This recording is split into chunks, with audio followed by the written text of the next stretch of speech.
So here are more mistakes that it took me the longest time to learn about in Diablo 4. If you're reaching the end game, maybe got a few characters going, trying to reach max level, you want to be more efficient with your farms, get maximized gear, or even more so, make the most out of the loot, there are a few mistakes on the way that might cost you. So in this video, I'm going to attempt at least to help you out with that. I know for sure that I made a lot of mistakes along the way, so let's jump into them. And number one, if you think you have enough Forgotten Souls and Fiend Roses, you probably don't. Especially Forgotten Souls, this is by far the most important resource in the endgame, as it's the main ingredient both in enchanting and upgrading. And you only get these from Hell Tides, which spawn around every 2.5 hours, so they aren't always available. At level 100, when you'll spend a lot of your time getting perfect rolls on your gear, this means enchanting any single item over and over and over again until you get the stat that you need. So you will burn through these faster than you can say Diablo is a good game. The gold, not so much, since that's always readily available to farm, a few dungeons here and there, sell the loot, and you can make millions in no time. So that's why whenever you see a Hell Tide popping, go ahead and stay for the entire hour and try to complete everything, do as many of the events inside. Like I mentioned before, the Tortured Gifts of Mysteries can be a great source of extra loot, but they actually are some of the greatest for the Forgotten Souls too, and some of the other resources that you need in the end game. They can literally drop like 6, 9 and sometimes even 12 of these souls if you're lucky enough from just one single box. Additionally, running events inside of the Hell Tides, once you open up the chest rewards at the end of them, they also have a chance to drop additional Forgotten Souls, but also some of the other mats. Like you can see in this case, it also drops abstruse sigils, but it can also drop veiled crystals and so on. And number two, you should know every weapon type has a certain type of main stat it always drops with no matter what, so you can use that at your advantage to better hunt for the types of items that best suit your build. For example, swords always drop with a main critical strike damage bonus right beneath the damage stat, but something like a dagger always comes with damage against close ranged enemies, or the crossbow, which always features vulnerable damage while the bow features damage versus distant enemies, and so on. Even for like something like a sorcerer, a wand could be the best option since it comes with cooldown reduction by default.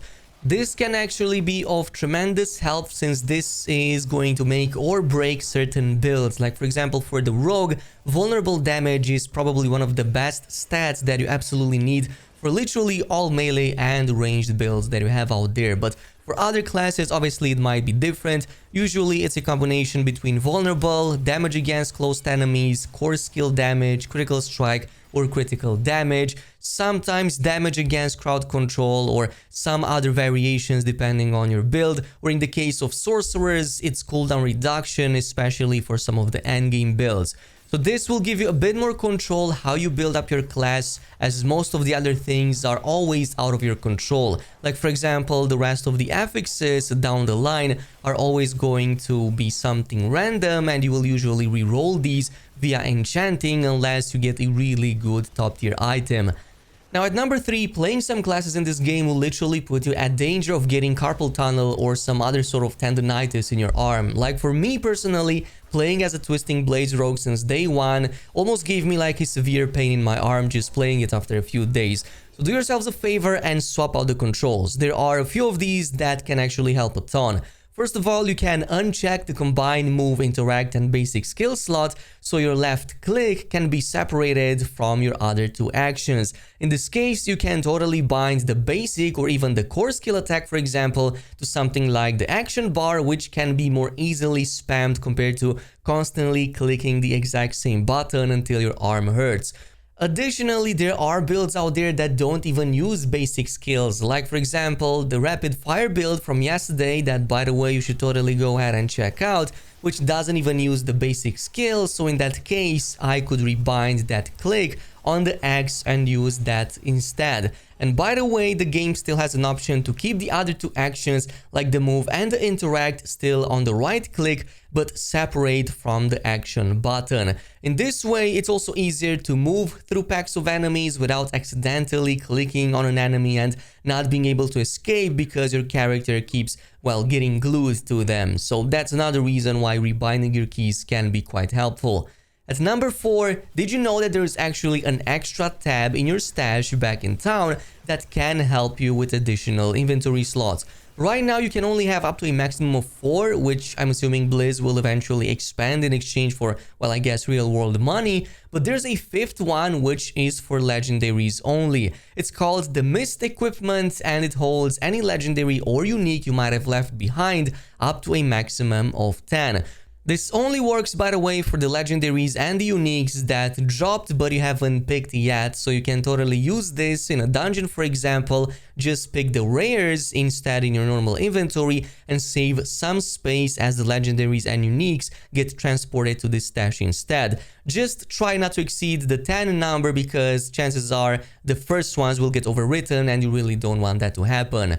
And speaking of legendaries, if you're attempting world bosses any sooner than level 82 on world tier 4, you might waste time and a couple of stash tabs. Not sure when this was added, by the way, maybe a few patches ago, but on world tier 4, the weekly cash that you get from legendary bosses has a minimum requirement of level 80, and I've seen some go all the way to 82. The thing is that unless you meet that level requirement, you cannot even open these stashes and they kinda just occupy useless inventory.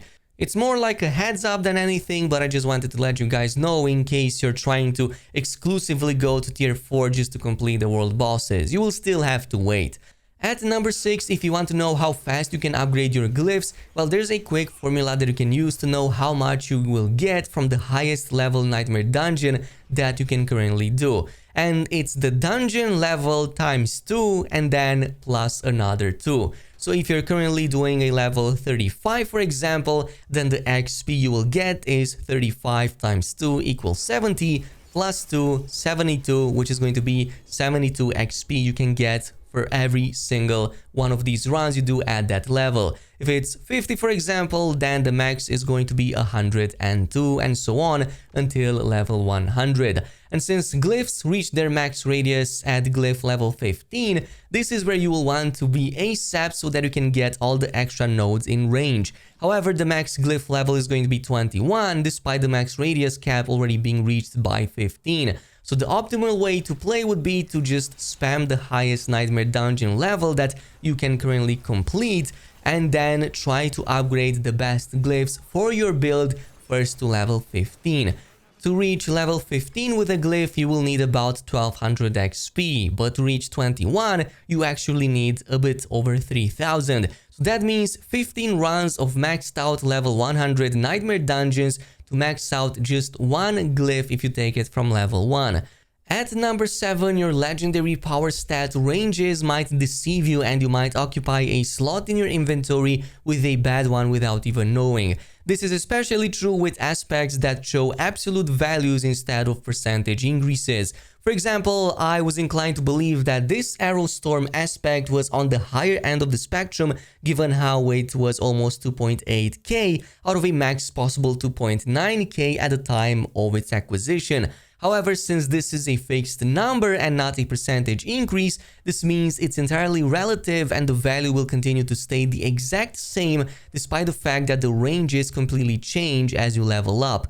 So for example, if I were to place this on an ancestral item, we can see that the actual max value we can get is 4.1 to 5.1 thousand, but the fixed value continues to stay the same and thus it is by now completely outclassed.